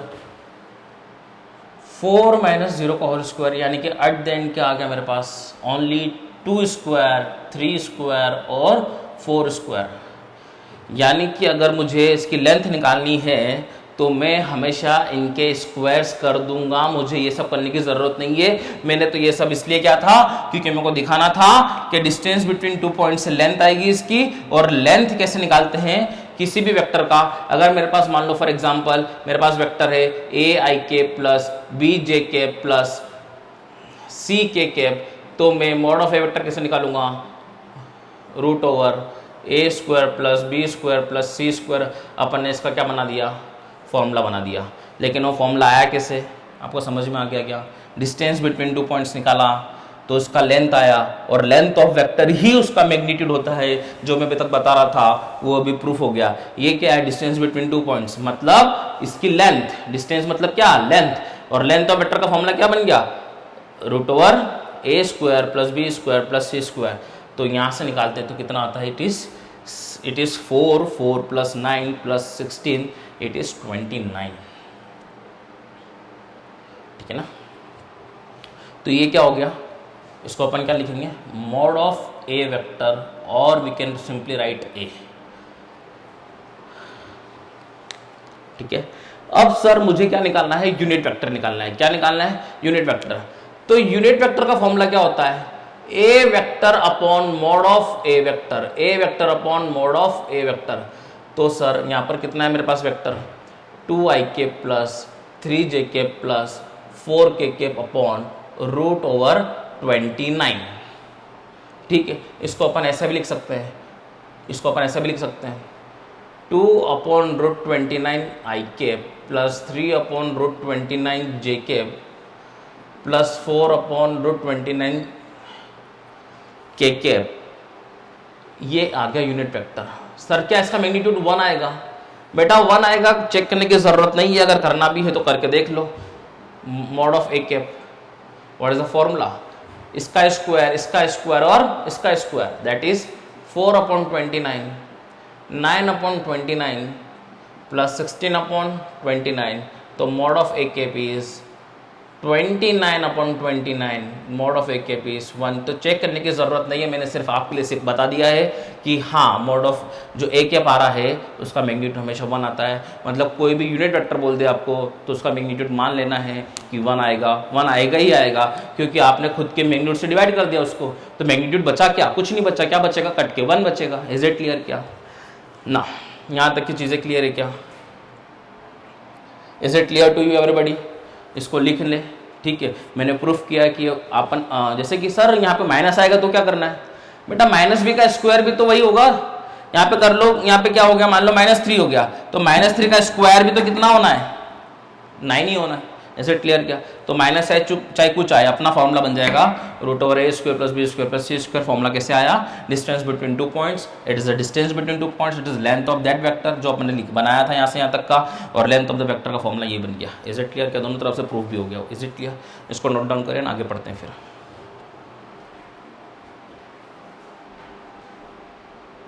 अब बात करते हैं अपन किसकी बात करते हैं? पोजीशन वेक्टर की। अभी जो अपन ने बनाया था यूनिट वेक्टर्स के अंदर, बेस वेक्टर्स के अंदर, अपन ने देखा था क्या देखा था, ये एक्स एक्सिस है, ये वाई एक्सिस है और ये जेड एक्सिस है। मेरे पास एक पॉइंट था, मैंने बोला था मैं 2 यूनिट जाऊंगा इधर, 3 यूनिट जाऊंगा मैं इधर। मेरे पास पॉइंट क्या था 2, 3, 4 और 4 यूनिट में जाऊंगा किधर, इधर। मतलब 2 इधर, 3 इधर और 4 इधर। तो यहां से लगाकर यहां तक का जो वेक्टर है, ये वेक्टर क्या बताएगा, उस पॉइंट की position relative to the origin. तो ये वेक्टर कहलाता है पोजीशन वेक्टर। जो अपन ने ए वेक्टर बनाया था ना अभी पिछला, वो ए वेक्टर ही पोजीशन वेक्टर था। तो इसको मैं यहाँ पे प्लॉट कर देता हूँ 2, 3, 4। यहाँ तो बना नहीं पाऊंगा, यहाँ बना देता हूँ। तो इट इज 2, 3, 4। तो ये यहां से लगाकर यहां तक का जो वेक्टर है, जैसे कि 2, 3 और 4, यहां से लगाकर यहां तक का जो वेक्टर है, जो भी वेक्टर ओरिजिन से पॉइंट तक जाता है और उसका हेड जो होता है वो ओरिजिन से डायरेक्ट होके उस पोजीशन तक आता है। ये हेड कहां पर है, पोजीशन बता रहा है किसकी, ओरिजिन से, यहां पर। तो ये हेड हमेशा का होगा उस पॉइंट की तरफ, उस पोजीशन की तरफ। कहां से, ओरिजिन से। ये वेक्टर कहलाएगा क्या, पोजीशन वेक्टर। तो क्या होता है, a vector represents position of a point in a coordinate axis या coordinate system relative to the origin। और जो डायरेक्शन रहती है, डायरेक्शन जो होगी वो होगी फ्रॉम ओरिजिन। डायरेक्शन जो होगी वो होगी from origin to the position of the point. Is it clear? क्या वेक्टर हो गया, मान लो ए है ये, तो या फिर पी मान लो इसको अपन, अब ये ओ मान लो। तो ये जो ओ पी, इसको ऐसा भी लिखते हैं अपन, ओ पी वेक्टर, ओ से जाने वाला पी की तरफ, इसको अपन डिनोट करते हैं जनरली आर से। पोजीशन वेक्टर का जनरली नोटेशन कहीं कहीं पे देखा जाएगा तो ये आर से दिया जाएगा। तो it is 2ik plus 3jk plus 4kk, ये है पोजीशन वेक्टर। तो इसको लिखो, पोजीशन वेक्टर है, ठीक है।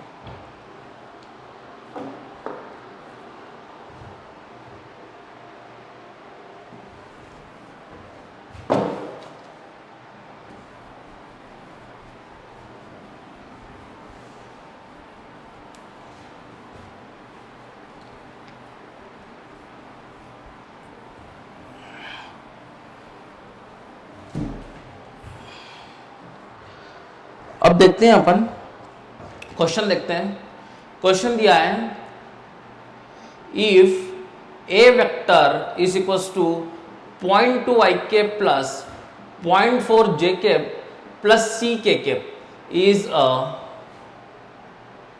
is a unit vector, then find the value of c। आपको c के लिए निकालना है। क्या बोला है कि ये एक वेक्टर है जो कि एक यूनिट वेक्टर है। सर यहाँ पे एक क्यों नहीं बनाया, फिर अगर यूनिट वेक्टर है तो जरूरी नहीं है ए वेक्टर बोल दिया और यहाँ आके यूनिट बोल दिया तो अपन क्या मानेंगे, वो एक ही है, ठीक है। यहाँ पे यूनिट बोल तो दिया उसने, ठीक है। तो ये एक है, तो ये अगर यूनिट वेक्टर है तो इसका अगर मैग्नीट्यूड अगर लिखा जाए तो कैसे लिखेंगे अपन, 0.2 का स्क्वायर प्लस 0.4 का स्क्वायर प्लस c स्क्वायर, और उसकी वैल्यू कितनी आना चाहिए, 1। क्यों, ये एक क्या है, यूनिट वेक्टर है। तो यूनिट वेक्टर का जो मैग्नीट्यूड होता है वो क्या होता है, 1 होता है। तो इसका स्क्वायर करेंगे तो कितना होगा, 0.04। इसका स्क्वायर करेंगे कितना होगा, 0.16 c square.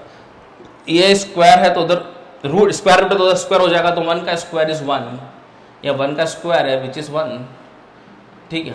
It is 0.04 plus 0.16 plus c square. तो it is 1 is equals to, इसको ऐड करेंगे तो इट इज़ 0.25 नहीं 20 प्लस c स्क्वायर जाएगा।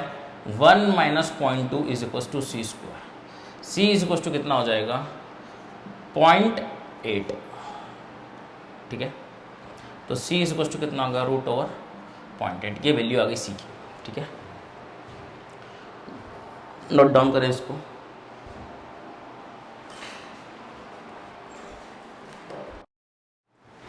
नेक्स्ट क्वेश्चन देखते हैं बेटा।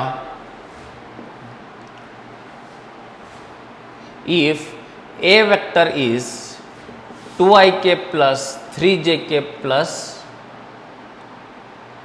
k। ठीक है, if a vector is this, then find a vector along a vector having its magnitude 5। क्या बोला है, ए वेक्टर गिवन है 2ik plus 3jk plus 4k, then find a vector along A vector. A vector के अलोंग एक vector find करना है जिसका मैग्नीट्यूड क्या हो, 5। तो बेटा मैंने ये बताया था कि अगर ए केप अगर निकालते अपन तो ए केप क्या होता है, A vector upon mod of A vector. तो वो कितना होता है पहले निकाल के देखते हैं अपन। वो क्या होता है, 2ik plus 3jk plus k upon √2 का स्क्वायर प्लस 3 का स्क्वायर प्लस 1 का स्क्वायर। तो जो ए केप आता है वो कितना आता है, 2ik plus 3jk plus k upon 4 9 10 14, it is √14। ठीक है, ये ए केप आ गया क्या, ये ए केप क्या है, ये ए केप मैंने क्या लिखाया था, यूनिट वेक्टर अलोंग ए वेक्टर। ये यूनिट वेक्टर ए वेक्टर के अलोंग है क्या, हाँ, क्योंकि मैंने क्या डिवाइड किया, लेंथ से डिवाइड किया। तो लेंथ से डिवाइड करने पे क्या हो गया, खुद की लेंथ से डिवाइड किया तो उसका मैग्नीट्यूड क्या बन गया, 1। लेकिन डायरेक्शन तो किसकी लेगा, ये ए की, क्योंकि मैंने अभी बताया था कि अगर ये मेरे पास ए वेक्टर है, अगर मैं इसमें 2 का डिवाइड करता हूं तो मैग्नीट्यूड सिर्फ हाफ हो जाता है, लेकिन डायरेक्शन क्या रहती है, सेम। तो किसी भी चीज़ का पॉजिटिव क्वांटिटी का डिवाइड करने से सिर्फ मैग्नीट्यूड पे फर्क पड़ता है, लेकिन डायरेक्शन क्या रहती है, सेम रहती है। तो ये यूनिट वेक्टर निकाल लिया अपन ने ए वेक्टर के अलोंग। ये यूनिट वेक्टर ए वेक्टर के अलोंग है, तो सर इसकी लेंथ मान लो कितनी है, फॉर एग्जांपल 10 है। तो अगर मैंने 10 का डिवाइड किया तो it is a vector upon 10, तो ये क्या बन गया, ए केप। अब ये ए केप है, इसका मैग्नीट्यूड क्या है, 1 है। अब मैं इसके अंदर 5 का मल्टीप्लाई कर दूंगा तो ये क्या बन जाएगा, इसके 5 टाइम्स बन जाएगा, तो इट इज 5 ए केप। तो कुछ नहीं करना है, सबसे पहले अगर ऐसा दे जाए कि वेक्टर निकालो ए वेक्टर के अलोंग, तो सबसे पहले यूनिट वेक्टर निकालो, फिर देखो मैग्नीट्यूड कितना चाहिए, 5, तो इसके अंदर 5 का मल्टीप्लाई कर दो, तो ये 5 ए केप अपना आंसर हो जाएगा।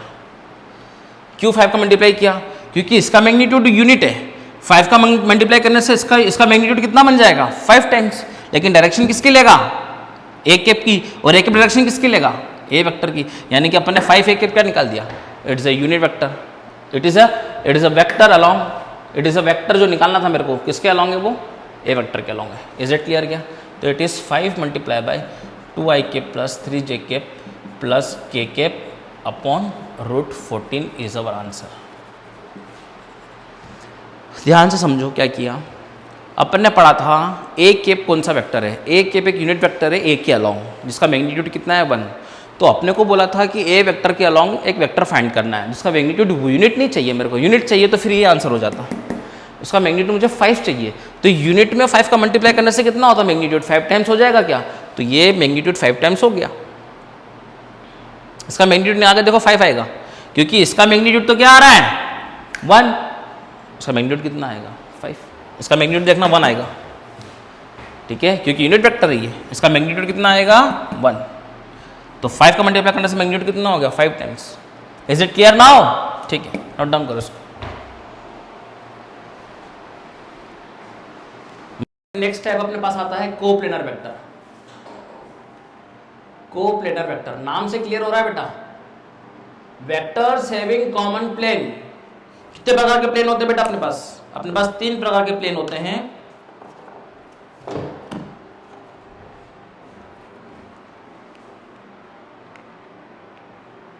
ये क्या है, एक्स एक्सिस, ये वाई एक्सिस या जेड एक्सिस, तो ये क्या हो गया एक्स वाई प्लेन, ये क्या हो गया वाई जेड प्लेन, ये क्या हो गया x z plane. Is it clear? We have 3 planes, ठीक है, 3 प्लेन होते हैं। सर नहीं 3 नहीं, ज़्यादा हो सकते हैं।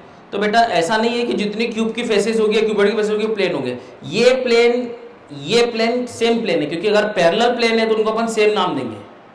ये प्लेन और ये प्लेन सेम प्लेन है, ये प्लेन सेम प्लेन है, मतलब बस 3 प्लेन आ रहे हैं।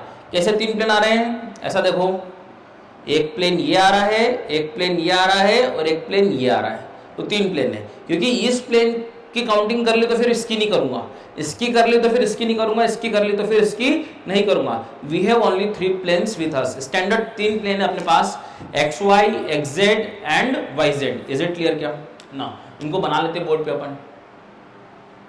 ये x हो गया मान लो फॉर एग्जांपल, ये क्या हो गया y हो गया, और ये क्या हो गया z हो गया, ठीक है। तो ये क्या हो गया अपने पास बेटा, this is x y plane, ठीक है। मान लो ये सामने वाली दीवार है, ये ग्राउंड है, और ये इधर वाली दीवार है, ठीक है।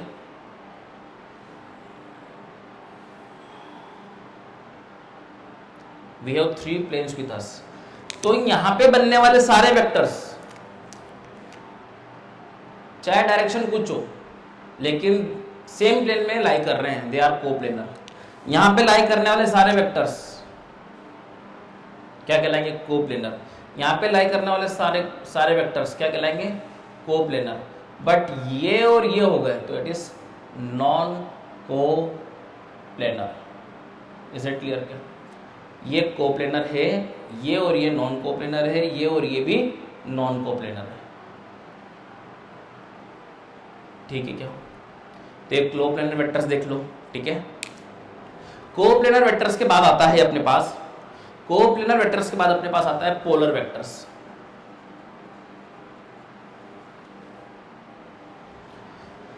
पोलर वेक्टर्स जैसे कि क्या हुआ, एग्जांपल समझते पहले अपन। मैंने देखा ये इनिशियल है और ये फाइनल है, ये इनिशियल पॉइंट है, ये फाइनल है।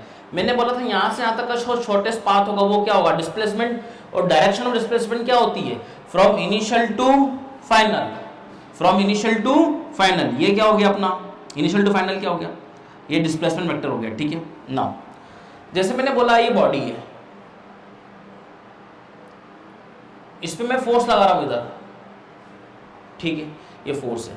ऐसे वेक्टर्स जो कि लीनियर इफेक्ट को शो करते हैं, जैसे कि ये क्या है? स्ट्रेट लाइन है, ये क्या है? स्ट्रेट लाइन है। जैसे वेलोसिटी है, ये बॉडी चल रही है इधर with a velocity v, with a velocity u मान लो, v मान लो, जो मानना है, ठीक है। ये चल रही body with a velocity v। ये सारे वेक्टर्स क्या शो करते हैं? Linear effects. तो लीनियर इफेक्ट शो करने वाले वेक्टर्स को अपन बोलते हैं पोलर वेक्टर्स। तो इसकी डेफिनेशन अपन लिखते हैं, vectors showing straight line linear effects are called polar vectors. For example क्या हो जाएगा अपने पास? For example displacement, force, velocity, और आगे अपन पढ़ेंगे मोमेंटम, आपको बता देंगे तभी। ये सब आगे की टर्म्स है। ये हो गए पोलर वेक्टर्स, ठीक है, इसको लिख लो।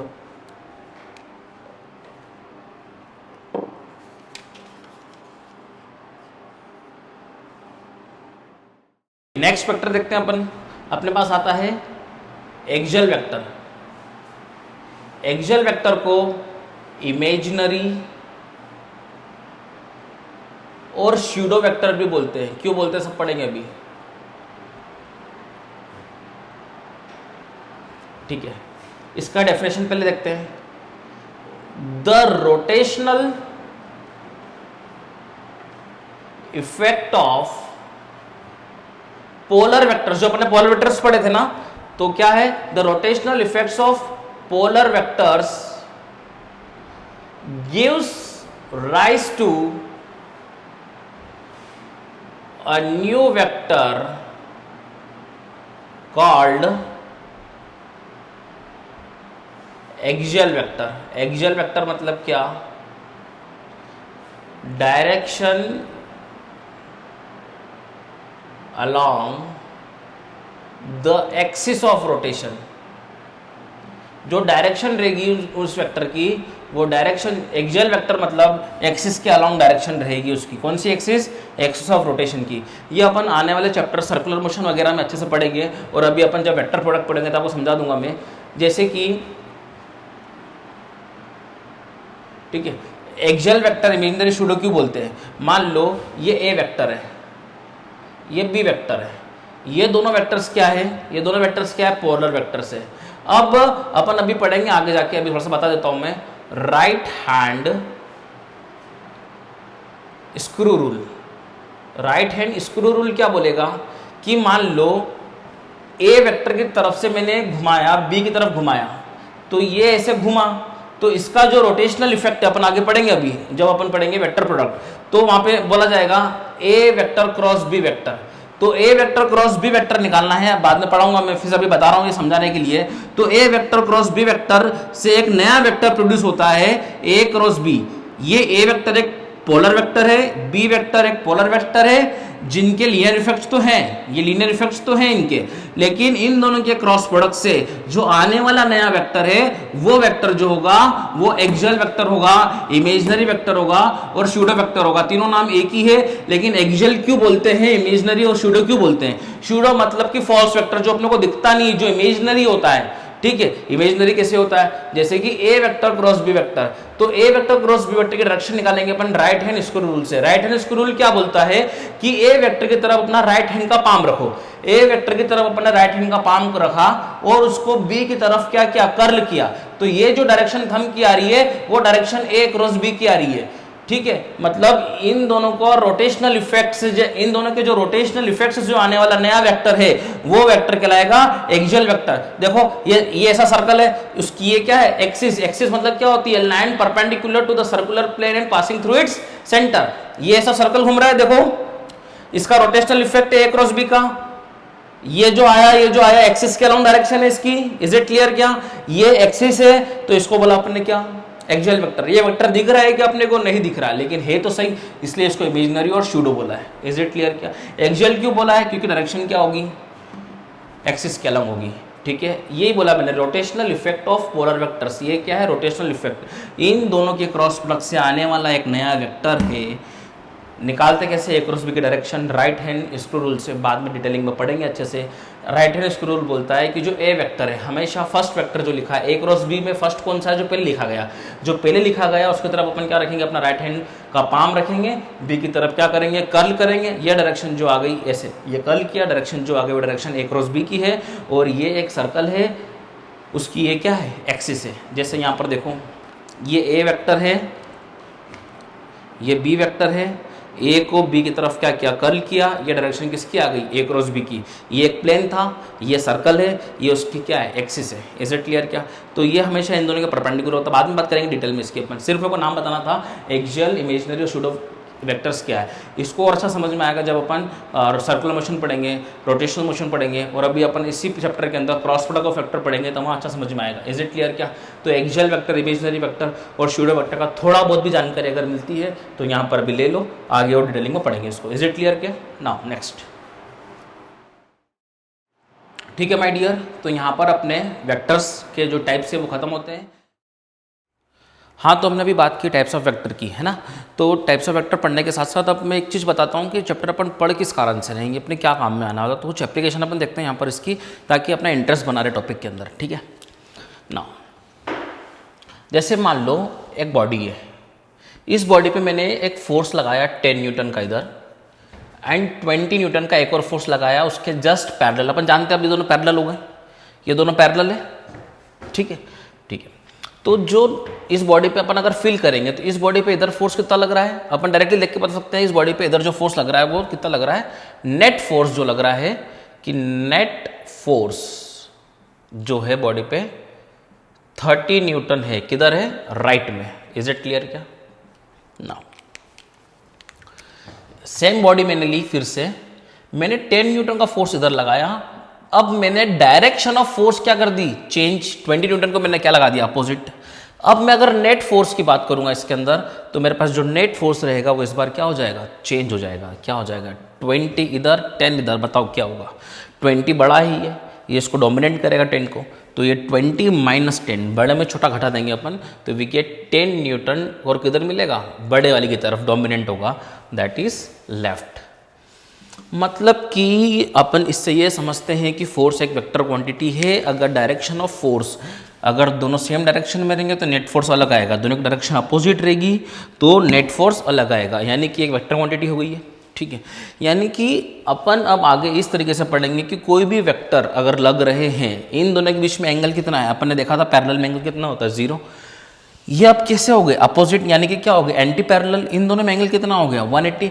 मान लो कि वेक्टर्स के अंदर जो ओरिएंटेशन है, यहाँ पर ओरिएंटेशन था 0 डिग्री का, यहाँ पे ओरिएंटेशन कितना हो गया, 180 डिग्री का।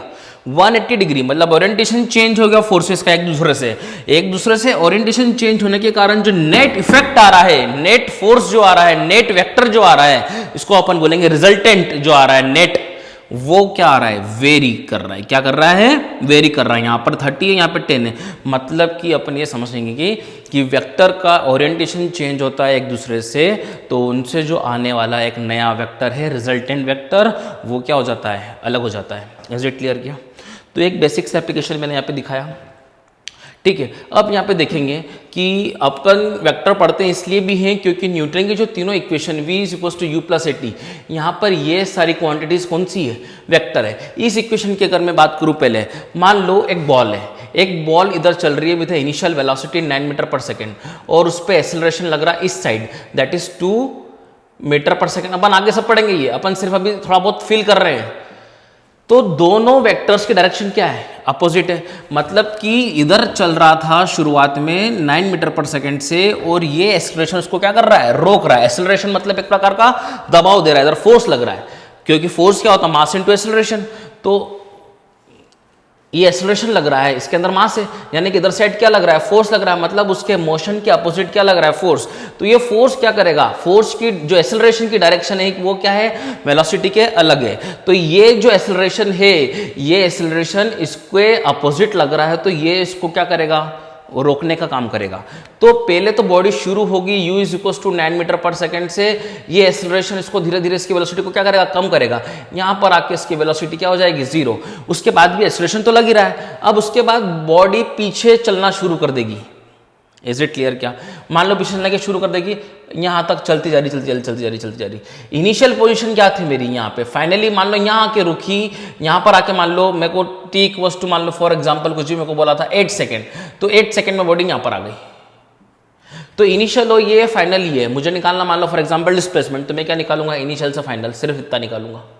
Is it clear. क्या, इसलिए वेक्टर क्वांटिटी पढ़ना पड़ती है, क्योंकि यहाँ पे इस इक्वेशन से अगर मैं डायरेक्टली निकालूंगा कुछ, तो वो चीज़ें गलत आएगी, क्योंकि यहाँ पर इनिशियल वेलोसिटी और इनकी डायरेक्शन अलग अलग है। Is it clear. क्या, ये बहुत अच्छा क्वेश्चन बनता है, इसको अपन 1D में ये यूज़ करेंगे। लेकिन अभी सिर्फ मैंने इसलिए बताया कि अपन डायरेक्टली इस इक्वेशन को यूज़ करके जो भी सॉल्व करेंगे तो वो सॉल्यूशन आएगा क्या, गलत, क्योंकि यहाँ पर दोनों की डायरेक्शन क्या है, अपोजिट। तो यहाँ भी जो भी मेरे को वैल्यू पुट करना पड़ेगी, मेरे को वैल्यू विथ साइन पुट करना पड़ेगी। Is it clear. क्या, तो वेक्टर क्वांटिटी पढ़ना बहुत ज़रूरी होती है। ठीक है, फॉर एग्जाम्पल अगर देखें अपन, एग्जाम्पल तो एक ले लिया अपन ने, आप चाहें तो एग्जाम्पल मतलब ऐसा लिख लेना समझने के लिए, नहीं भी लिखो तो सिर्फ फील करो, इसको लिख लो तो अच्छा है। ठीक है ना। एक और चीज़ यहीं पे देखो कि मान लो ये एक हाइट से, मैंने h हाइट से किसी बॉडी को मैंने ऊपर प्रोजेक्ट किया with a velocity u 9 metre per second से हम एग्जाम्पल से ले लेते हैं। तो बॉडी क्या जाएगी, पहले ऊपर जाएगी, ये बॉडी ऊपर जाएगी, नीचे जो ग्रेविटी लग रही है g, आपने क्लास 9th में पढ़ा होगा, नीचे एक्सेलरेशन टू ग्रेविटी 10 मीटर पर सेकंड लगता है। अपन पढ़ेंगे सब, ऐसा नहीं कि सब पढ़ा है अपन ने, अपन नहीं पढ़ेंगे, लेकिन इस चैप्टर में थोड़ा सा फील देने के लिए मैं आपको एग्जाम्पल ले रहा हूँ, आने वाले चैप्टर में पढ़ेंगे अपन। ये बॉडी जा रही है ऊपर, ये बॉडी जा रही है ऊपर, ये एक्सेलरेशन इसको क्या करेगा, रोकेगा। जैसे यहाँ पर ये एक्सेलरेशन क्या कर रहा था इसको, ये एक्सेलरेशन इसको रोक रहा था, यहाँ पे जाके रोका, फिर बॉडी पे एक्सेलरेशन तो लाइक हो रहा था, बॉडी पीछे मूव करेगी। फिर यहाँ पर भी ये बॉडी ऊपर जाएगी, क्योंकि इसके पास वेलोसिटी है कितनी, अच्छे से बनाते हैं, इस पर वेलोसिटी कितनी है 9 मीटर पर सेकेंड। ये बॉडी ऊपर जाएगी जब तक कि इसकी वेलोसिटी 0 नहीं हो जाती, 0 की होगी, क्योंकि ये इसको क्या करेगा, रोकेगा। यहाँ पर जाके वेलोसिटी 0 होगी, इससे ऊपर फिर ये नहीं जा पाएगा, लेकिन जी तो एक हो रहा है, अब जिसको कहा लेके आएगा नीचे लेके आएगा, तो ये कहा जाएगा ग्राउंड पे। अगर मेरे को इस केस में डिस्प्लेसमेंट निकालना है, तो डिस्प्लेसमेंट निकालना है तो इनिशियल क्या है, ये रहा, फाइनल का है ये रहा, तो इनिशियल से फाइनल आई तो ग्राउंड पे, इनिशियल से फाइनल ये क्या हो जाएगा, डिस्प्लेसमेंट। तो डिस्प्लेसमेंट जो बचेगा वो क्या बचेगा, एज बचेगा। Is it clear? क्या ऊपर कितना भी जाए मेरे को उससे मतलब नहीं है, डिस्प्लेसमेंट के लिए मेरे को क्या मतलब है, सिर्फ इनिशियल और फाइनल पोजीशन, ठीक है। और यहाँ पे भी अगर मुझे मान लो टाइम निकालना है, AC = UT + ½ AT स्क्वायर में लगाता हूँ, मुझे अगर ये हाइट पता है तो अब हर चीज़ में मैं यहाँ पर यहाँ से मेरे को टाइम निकालना है, डिस्प्लेसमेंट तो एज पता है मेरे को, तो यहाँ पर अगर मैं यहाँ पर डायरेक्टली एज पुट कर दूँ, यहाँ पर U पुट कर दूँ, कितना मान लो एज है कितना 10 मीटर, यहाँ पर एज को मैंने कितना रख दिया 10 मीटर, = U कितना है मेरा 9T, ठीक है, प्लस हाफ G की वैल्यू कितनी है 10 होती है ना, 9.8 भी ले सकते हैं 10 भी ले सकते हैं, ठीक है, T स्क्वायर।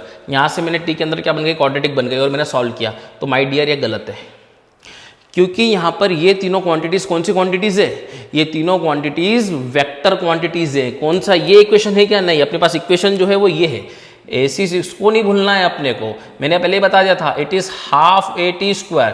तो माय डियर ऐसा है, डिस्प्लेसमेंट किधर है, इनिशियल से फाइनल, बॉडी यहां से यहां, मुझे क्या निकालना है, बॉडी यहां से यहां आने में टाइम कितना ले रही है, तो इस टाइम के अंदर डिस्टेंस तो ये चल रही है, मेरे को यहां पे क्या यूज करना है, डिस्प्लेसमेंट नॉट डिस्टेंस, डिस्टेंस तो ये हो जाएगी ये पूरा पाथ, लेकिन यहां पर ये क्या है, डिस्प्लेसमेंट है, तो इनिशियल ये है फाइनल ये है, तो यहाँ पे जो डिस्प्लेसमेंट में पुट करूंगा वो क्या पुट करूंगा 10, लेकिन मेरे को साइन के साथ पुट करना पड़ेगा। इनिशियल से फाइनल मेरे को क्या मानना है, डाउनवर्ड एरो है, तो डाउनवर्ड को मैंने नाम दे दिया यहाँ पर, डाउनवर्ड को मैं अगर पॉजिटिव बोलूंगा तो अपवर्ड को क्या बोलूंगा मैं, नेगेटिव। डाउनवर्ड को अगर मैं पॉजिटिव बोलूंगा तो अपवर्ड को मैं क्या बोलूंगा, नेगेटिव।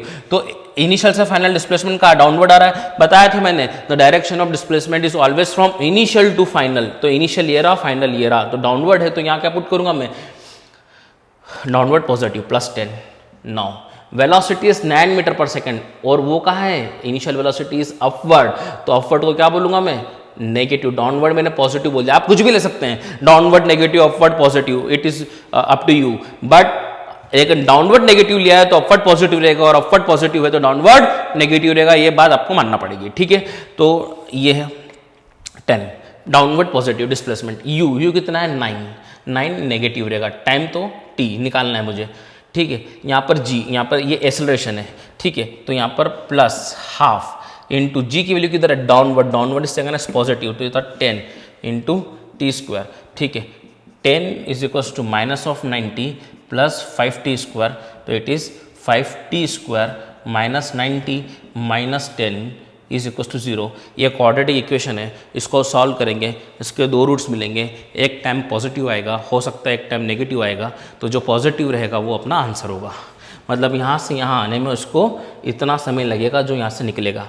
मैंने क्या सिखाया, वेक्टर का application, upward negative, downward positive. यहाँ क्या सिखाया, ये डायरेक्शन अगर मेरे को पॉजिटिव है तो ये डायरेक्शन मेरे को क्या लेना पड़ेगी, नेगेटिव। यहाँ पर भी मैंने देखा ये दोनों वेक्टर सेम डायरेक्शन में थे, पैरेलल थे, दोनों डायरेक्ट ऐड कर दिया, अपोजिट थे, बड़े में छोटा घटा दिया।